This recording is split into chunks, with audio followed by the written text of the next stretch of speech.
नमस्कार। कैसे हैं आप सभी? आप सभी का स्वागत है जीएस एकेडमी कोचिंग संस्थान के यूट्यूब चैनल पर। जैसा कि आप सभी लोग जानते हैं कि हम बायोलॉजी के अंतर्गत एक्सक्रीटरी सिस्टम की बात कर रहे हैं और एक्सक्रीटरी सिस्टम का पार्ट नंबर फर्स्ट इससे पहले हम अपलोड कर चुके हैं और उस वीडियो को आप लोगों ने बहुत अच्छे तरीके से लाइक किया है, शेयर किया है, कमेंट किया है। तो हम ऐसी ही आशा और अपेक्षा रखते हैं कि आप इस वीडियो को भी ठीक उसी तरीके से प्यार और सम्मान देंगे, लोगों में लाइक करेंगे, शेयर करेंगे और कमेंट करेंगे। चलिए आइए हम बात करते हैं आज एक्सक्रीटरी सिस्टम के पार्ट नंबर 2 की। और पार्ट नंबर फर्स्ट में हम पहले ही बात कर चुके हैं कि एक्सक्रीटरी सिस्टम होता क्या है, कौन कौन से एक्सक्रीटरी ऑर्गन होते हैं, इन सारी चीज़ों पर हम चर्चा कर चुके हैं एक्सक्रीटरी सिस्टम के पार्ट नंबर फर्स्ट में। और आज हम बात करेंगे एक्सक्रीटरी सिस्टम के पार्ट नंबर 2 यानी कि पार्ट नंबर ये अंतिम होगा जो एक्सक्रीटरी सिस्टम है। इसमें सारी चीज़ें हम लोग डिस्कस करेंगे, कुछ भी नहीं बचेगा ऐसा जो एक्सक्रीटरी सिस्टम में कुछ बचे। इस वीडियो को देखने के बाद, पूरा कंप्लीट करने के बाद इस पार्ट से आपका कोई भी क्वेश्चन छूटने वाला नहीं है। तो आइए हम आज बात करते हैं एक्सक्रीटरी सिस्टम के पार्ट नंबर 2 की। चलिए, इसमें जो क्वेश्चन सबसे ज़्यादा बनते हैं वो क्वेश्चन यहाँ से बनते हैं कि एक्सक्रीटरी सिस्टम का हमने एक पार्ट बताया था आपको यूरिन, और यूरिन के हम कुछ घटक देख लेते हैं कि यूरिन के घटक क्या होते हैं। तो आइए बात करते हैं। इसमें देखते हैं कि कंपोनेंट ऑफ यूरिन यानी कि मूत्र के क्या घटक होते हैं। तो जैसा कि आप हमारी स्क्रीन पर देख रहे हैं कि इसके 2 टाइप्स बताए गए हैं। एक टाइप्स आप देख रहे हैं कि सामान्य घटक और असामान्य घटक।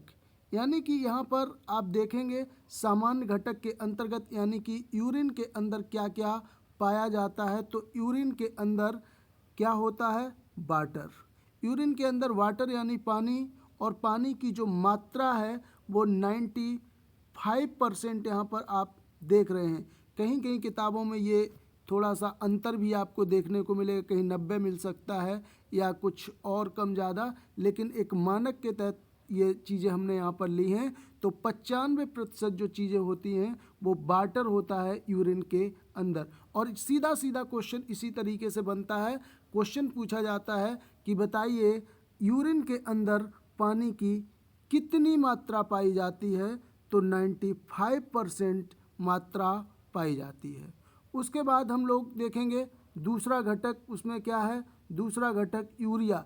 यूरिया की मात्रा जो होती है वो 2.6% पाया जाता है। और उसके बाद यूरिक एसिड उसमें 0.4% पाया जाता है। और इसके साथ ही आप देखेंगे इसमें पोटेशियम प्लस सोडियम और क्रेटनाइन 2% पाया जाता है। क्रेटनाइन क्या होता है ये चीज़ें हम पहले ही आपको डिस्कस कर चुके हैं यानी पार्ट नंबर फर्स्ट में। जिन लोगों ने पार्ट नंबर फर्स्ट को नहीं देखा है वो लोग उस पार्ट नंबर फर्स्ट को देखकर क्लियर कर सकते हैं कि क्रेटनाइन होता क्या है। तो इस तरीके से आपने ये देखा कि क्या क्या इसके घटक होते हैं। तो इतने सारे घटक होते हैं हमारी यूरिन में।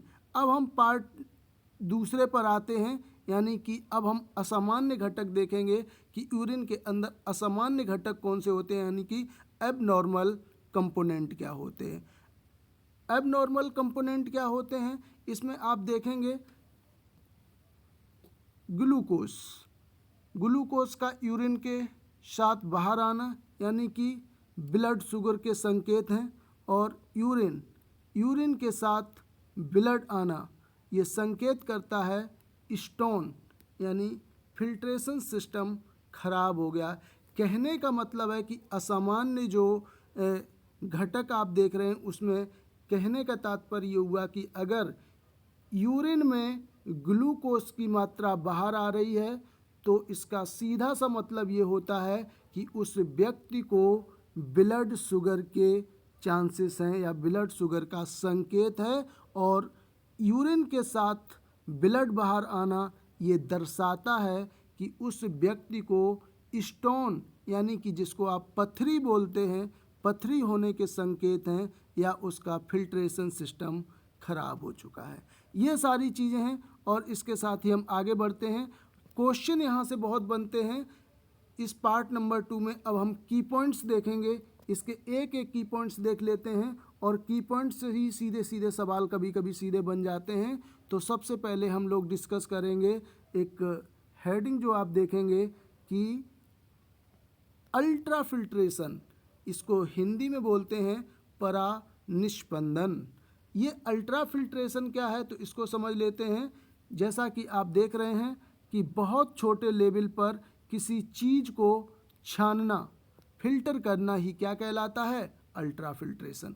क्वेश्चन आपसे ऐसे ही पूछा जाएगा कि बताइए जो किडनी है वो किस सिस्टम पर वर्क करती है, तो हमारी किडनी जो होती है वो अल्ट्रा फिल्ट्रेशन पर वर्क करती है। दूसरी चीज़ आप यहाँ पर देखेंगे कि हमारी किडनी के अंदर जो नेफ्रॉन है वह इसी अल्ट्रा फिल्ट्रेशन पर वर्क करते हैं। यानी कि मैं इससे पहले ही बता चुका हूं कि क्वेश्चन आपसे सीधा सीधा, कई बार ऐसा क्वेश्चन पूछा गया है, जब आप पुराने वर्ष के क्वेश्चन पेपर को उठा के देखेंगे तो ये चीज़ें आपको मिलेंगी। आपसे ऐसे ही पूछा जाएगा कि बताइए किडनी किस सिस्टम पर वर्क करती है, तो आप बताएंगे किडनी जो है वो अल्ट्रा फिल्ट्रेशन पर वर्क करती है। आइए आगे बढ़ते हैं। इसी के साथ हम इसमें एक चीज़ और डिस्कस करते हैं, फ्रेश यूरिन। फ्रेश यूरिन क्या है? फ्रेश यूरिन यानी कि स्मेल आने का, जो फ्रेश यूरिन यानी कि मूत्र जो होता है उसमें जो एक स्मेल आती है उसका कारण क्या होता है। तो क्वेश्चन यहाँ से सीधा पूछा जाता है कि जो यूरिन है, यूरिन से एक स्मेल आती है, वो किस तत्व की वजह से आती है। तो यूरिन से जो स्मेल आती है वो अमोनिया के कारण आती है। यानी कि आप देखेंगे यूरिन के अंदर जो स्मेल आती है उसका कारण क्या बताया गया है, अमोनिया के कारण स्मेल आती है। दूसरी बात यहाँ पर ही आप देख रहे होंगे कि यूरिन का कलर भी, क्वेश्चन यहाँ से भी कई बार बना है कि बताइए यूरिन का कलर कैसा होता है। तो यूरिन का कलर जो है वो कैसा कलर बताया गया है, हल्का पीला होता है। कैसा? हल्का पीला। इसके साथ ही ये यूरिन का येलो कलर किसकी वजह से होता है, यूरोक्रेम पिगमेंट। जितने भी कलर होते हैं वो किसी न किसी पिगमेंट की वजह से होते हैं। तो अगला क्वेश्चन आपसे अगर डेप्थ में जाके पूछता है तो ये पूछा जा सकता है कि बताइए मूत्र का जो पीला कलर होता है वो किसकी वजह से होता है। तब आप क्या बताएंगे, यूरोक्रोम की वजह से इसका कलर पीला होता है। इसी के साथ हम लोग आगे बढ़ते हैं और इसमें एक क्वेश्चन यहाँ से भी कई बार पूछा गया है। यहाँ से क्वेश्चन पूछा गया है कि यूरिन की पीएच वैल्यू, पीएच मान कई बार पूछा गया है। तो यूरिन का पीएच मान लगभग कितना, 6 के समथिंग जो है उसका पीएच मान आप बताएंगे। आगे बढ़ते हैं। यहाँ पर देखते हैं एक इम्पॉर्टेंट चीज़ है कि यहाँ पर हमने पार्ट नंबर 1 में आपको दोनों किडनी बताई थी, एक लेफ्ट किडनी, राइट किडनी। व्यक्ति के अंदर कितनी, 2 किडनी होती हैं। उन किडनी के एक स्ट्रक्चर को हमने वहाँ पर बताया था और यहाँ पर उससे संबंधित कुछ चीज़ें और डिस्कस कर लेते हैं कि अगर बात करी जाए, आप 2 किडनी यहाँ पर देख रहे हैं, ये लेफ्ट साइड की किडनी है और ये राइट साइड की किडनी है। ठीक है, किडनी यहाँ से लेकर और यहाँ तक की बात की जा रही है, यहाँ तक। तो यानी कि लेंथ ऑफ यूरेटर डक्ट, अगर इसकी बात की जाए, मूत्र वाहिका की लंबाई की अगर बात की जाए, तो पूरी की पूरी मूत्र वाहिकाओं की जो लंबाई है वो कितनी, 25 सेंटीमीटर, 25 सेंटीमीटर होती है। और ये मेल फीमेल दोनों की मूत्र वाहिकाओं की अगर लंबाई की बात करी जाए तो लगभग 25 सेंटीमीटर होती है। इसके बाद आप देख रहे होंगे ये 2 किडनी हैं, ये जो संरचना आप देख रहे हैं ये नेफ्रॉन के रूप में आप यहाँ चीज़ें देखेंगे। और ये छोटे छोटे क्या हैं, नेफ्रॉन आपको दिख रहे होंगे। और यहाँ से ये 2 डक्ट जुड़ी हुई हैं, उन डक्ट को क्या, मूत्र वाहिकाएँ बोला जा रहा है। ठीक है, मूत्र वाहिकाएँ हैं वो एक डक्ट के माध्यम से जुड़ी हुई हैं। ये आप देख रहे हैं क्या, यूरेटरी ब्लैडर देख रहे हैं, जिसको मूत्राशय आप कह सकते हैं। और उसके नीचे की संरचना, इसको आप क्या कहेंगे, मूत्र मार्ग कहेंगे। ठीक है, मूत्र मार्ग की अगर बात करें तो मूत्र मार्ग जो है उसकी लेंथ की अगर बात करें तो मूत्र मार्ग की लेंथ मेल और फीमेल दोनों में अलग अलग होती है। बात करी जाए अगर मेल की, तो मेल में जो पुरुष में जो मूत्र मार्ग की लंबाई है वो 10 सेंटीमीटर, और इसी के साथ फीमेल में जो मूत्र मार्ग की लंबाई है वो 2.5 सेंटीमीटर होती है। इसके साथ ही हम लोग आगे बढ़ते हैं और यहाँ पर कुछ और हम पॉइंट डिस्कस कर लेते हैं, जिसमें कि बात करी जाए यूरिन स्टोर करने की क्षमता। यहाँ पर दो चीज़ें देख रहे हैं, मील फीमेल दोनों में आप देखेंगे कि जो यूरिन है कितना यूरिन स्टोर हो सकता है। तो मेल की अगर बात की जाए तो थोड़ा ज़्यादा आप देखेंगे, लगभग 800 ml यहाँ पर जो स्टोर करने की क्षमता होती है मेल में, और फीमेल के अंदर 500 ग्राम 500 ml मूत्र स्टोर करने की क्षमता होती है। उसके साथ ही एक क्वेश्चन यहाँ से कई बार पूछा गया है कि ये पूछा गया है कि बताइए किसी भी व्यक्ति को कब ऐसा लगता है कि अब उसको यूरिन को रिमूव कर देना चाहिए, बाहर करना चाहिए, ऐसा वो कब फील करता है। तो ऐसा उसको कब लगता है, यानी कि मूत्र त्याग की भावना कितना यूरिन स्टोर होने के बाद आने लगती है। तो इसकी अगर बात करी जाए तो कब ऐसा लगता है किसी व्यक्ति को, तब ये मात्रा कितनी 150 से लेकर 200 ml के समथिंग, इतनी यूरिन जब आपके उस यूरेटरी ब्लैडर में जब स्टोर हो जाती है तो ऐसा व्यक्ति महसूस करने लगता है कि अब उसको यूरिन रिमूव कर देनी चाहिए। आइए आगे बढ़ते हैं, एक इम्पॉर्टेंट क्वेश्चन डिस्कस करते हैं। इसमें क्वेश्चन हम डिस्कस करते हैं GFR, ग्लोमेरुलस फिल्ट्रेशन रेट। ये क्या होता है GFR, यानी GFR की बात करी जाए तो GFR क्या है, जैसा कि आप देख रहे हैं, यानी कि हमारी किडनी एक दिन में कितना 180 लीटर प्रतिदिन के हिसाब से ब्लड को क्या कर सकती है, फिल्टर कर सकती है। दूसरी बात आप यहाँ समझेंगे, यानी किडनी के अंदर के नेफ्रॉन के अंदर ग्लोमेरुलस फिल्टर ब्लड से यूरिन को किस रेट से अलग करते हैं, तो किस रेट से करते हैं 125 ml प्रति मिनट के हिसाब से। जब इस रेट से वो अलग करेंगे तब जाकर किडनी एक दिन में कितना ब्लड फिल्टर कर सकती है 180 लीटर। ये कहने का मतलब है, क्वेश्चन आपसे ऐसे ही पूछा जा सकता है कि बताइए किडनी का जो GFR है वो कितना होता है, किस रेट से अलग करती है, तो आप बताएंगे 125 ml प्रति मिनट के हिसाब से। या आपसे क्वेश्चन ये पूछा जाए कि कितना किया जा सकता है, कितना एक दिन में करती है, तो क्या बताएंगे 180 लीटर प्रति डे के हिसाब से। चलिए आगे बढ़ते हैं, बेहद इम्पोर्टेंट एक क्वेश्चन हम लेते हैं। यहाँ पर बात करते हैं ADH, एंटी यूरेटिक हार्मोन। इसको क्या और एक अलग नाम दिया जाता है वैसोप्रेन हार्मोन। ये क्या होता है, ADH हार्मोन क्या होता है, तो यहाँ पर आप देखेंगे कि यह हार्मोन बॉडी के यूरिन में वाटर बैलेंसिंग का कार्य करता है। क्वेश्चन अगर आपसे पूछा जाए कि बताइए ह्यूमन बॉडी में जो यूरिन है उस यूरिन में कितना वाटर रहेगा, ये तय करने का काम कौन सा हार्मोन करता है, तो ये कार्य करता है ADH हार्मोन। ADH हार्मोन करता है ये काम। और होता क्या है कि अगर कोई व्यक्ति जब अल्कोहल की मात्रा बहुत ज़्यादा ले लेता है, जब वो ड्रिंक ज़्यादा कर लेता है, ऐसी कंडीशन में ADH जो हार्मोन है, ADH हार्मोन क्या हो जाता है, ये हार्मोन वीक हो जाता है। और जब ये हार्मोन वीक हो जाता है तो ऐसी कंडीशन में क्या होता है,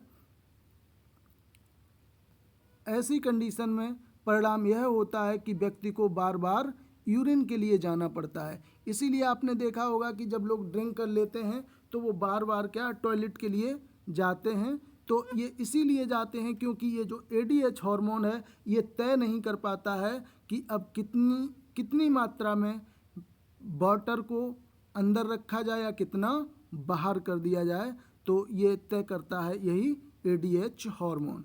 चलिए आगे बढ़ते हैं। एक नोट यहाँ पर देख लेते हैं। नोट में लिखा गया है कि वैसोप्रेन हार्मोन का ज़्यादा मात्रा में सिक्रेशन होता है तब हाई BP की प्रॉब्लम हो जाती है। कहने का मतलब है कि अगर ये वैसोप्रेन हार्मोन अगर ज़्यादा मात्रा में शरीर से बाहर निकल जाता है तब कभी कभी व्यक्ति को हाई BP की समस्या भी हो सकती है। चलिए आगे बढ़ते हैं। आगे देखते हैं, ये टर्म सभी ने लगभग सुना होगा, डायलिसिस। डायलिसिस क्या होता है? यानी हमारी किडनी फिल्ट्रेशन सिस्टम पर वर्क करती है। यदि किडनी फेल हो जाए तब वह ब्लड फिल्ट्रेशन नहीं कर पाएगी। आगे बढ़ते हैं। तब आर्टिफिशियल तरीके से डॉक्टर की हेल्प से ब्लड फिल्ट्रेशन करना ही डायलिसिस कहलाता है, और डायलिसिस करने वाली मशीन को क्या बोलते हैं? डायलाइजर। कहने का मतलब ये हुआ कि यहाँ पर बात की जा रही है डायलिसिस की।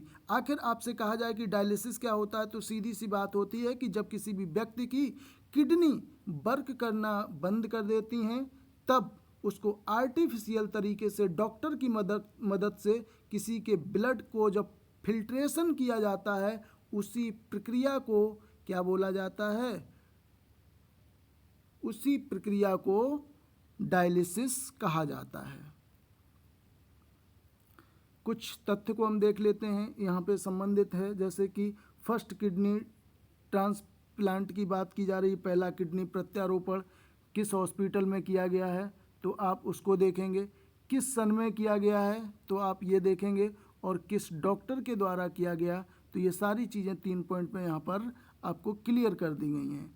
चलिए आगे बढ़ते हैं इसी के साथ, और अंतिम हम इस पार्ट का ये डिस्कस करते हैं, एक गठिया रोग जिसको गाउट बोलते हैं। यानी कि इसको भी देख लेते हैं कि गठिया रोग कब होता है और क्या इसके लक्षण होते हैं।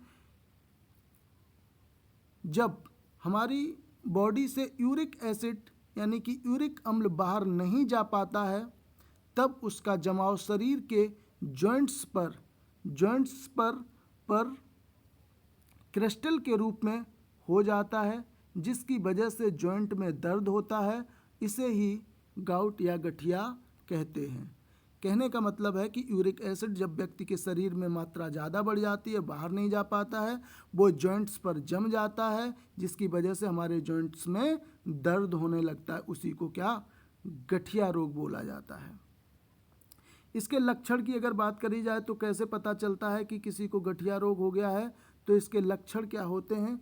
इसके लक्षण आप देखेंगे, आँखों और नाखून में पीलापन, सर्दियों में बॉडी मूवमेंट के टाइम पर दर्द, जैसे भी आप बॉडी का मूवमेंट करेंगे दर्द होगा, जॉइंट्स पर दर्द, उठने बैठने पर दर्द, ये सारे लक्षण होते हैं इन सारी चीज़ों के। एक अंतिम प्रश्न आज का ले लेते हैं, और अंतिम प्रश्न क्या है?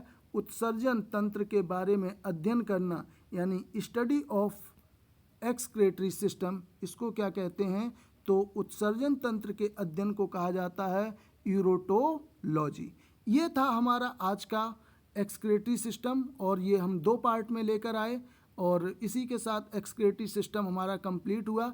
तो आप सभी से गुजारिश है कि हमारे इस वीडियो को देखने के लिए आप सभी लोगों का बहुत बहुत धन्यवाद। और आप लोगों से चलते चलते ये गुजारिश करता हूँ कि आप सभी लोग हमारे इस वीडियो को ज़्यादा से ज़्यादा लाइक करें, शेयर करें, कमेंट करें, और नेक्स्ट पार्ट हम लेकर आप लोगों के सामने कुछ नया टॉपिक लेकर बहुत जल्दी आप लोगों के सामने हाजिर होंगे। तब तक के लिए आप लोगों से विदा लेते हैं। बहुत बहुत धन्यवाद। नमस्कार।